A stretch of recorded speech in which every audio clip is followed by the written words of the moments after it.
we are going to understand Bhagavan as the one who gives us the results of all our action. And here again, one more important part of our way of life is there. So we say for every action you do, there are two results. Okay, not just one result. So what is that? What are those two results? Adrishta-Phala means seen result. Seen result means you experience, correct? You do something, you immediately experience the result. You write an exam, you pass or you get some mark, correct? That is the result, you got that result. The same exam, you cheated, you will also have another result, Adrishta-Phalam. Adrishta means really unseen. Again, this Adrishta is wrongly translated in English as luck. This is not really luck. Literally, the word Adrishta is again there in every Indian language. And it means Adrishta, unseen, not seen. And what is not seen here? If you do something right in a situation, and you also have a certain satisfaction, correct? Because if you always, when you do the right thing in a situation, materially you may have lost something also. You may have lost your money, you may have lost your time, but you helped somebody. But you feel good about it. You have a certain satisfaction. That is the Adrishta-Phala, in fact. So whenever you do the right thing in a situation, you feel good about it. You have a certain satisfaction. Self-esteem also goes up. You have a good opinion about yourself because you did the right thing. But that is not the end of it. We say you also accrue something called Punyam in your account. As an individual, all of us have our own account. Okay, this is the Bhagavan's account for us.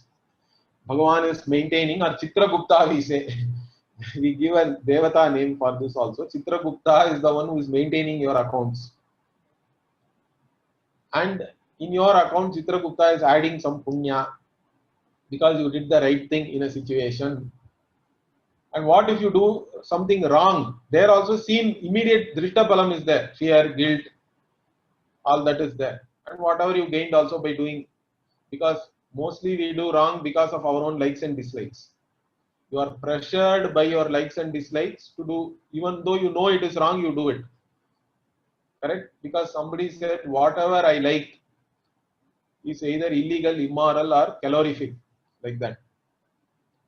That's why conflict is there. What you like and what is right, if they are same, there is no conflict. You have a harmonious life. But where is conflict? Where is problem? What you like is not right. And you know that. Still you want it. That is the dilemma. That is the problem. That is the confusion of a human being. And you do that wrong thing. Pressured by your likes and dislikes means you have fear, you have guilt. You may have gained something else, but it's a bad bargain. Your gain is really a bad bargain. Okay? Because you are also associated, immediately you get fear. What if somebody finds out that I have done wrong? And you also have a guilt. Oh, I have done this thing wrong. I have cheated somebody. I have caused hurt to somebody else. Because you know that you don't want the same thing to happen to you anyway, but you still go ahead and do it to somebody else. That means guilt will be there. Why did I do this? Then self-esteem also you are going to lose. In your own judgment, you have done something wrong means you are going to go down in your self-esteem. And that is not the end. You are also accruing Paapa according to our vision, according to our tradition. So if you do right in a particular situation, you also have Adrishta-Phalam, which is satisfaction, but you also have Punya, which is later on going to fructify as a pleasant experience, we say. Similarly, you do something wrong, driven by your own likes and dislikes, where only your ego is there.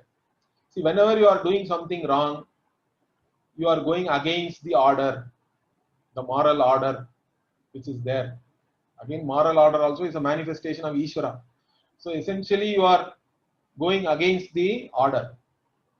Only your ego is there. This limited person driven by one's own likes and dislikes, you do something wrong knowingly.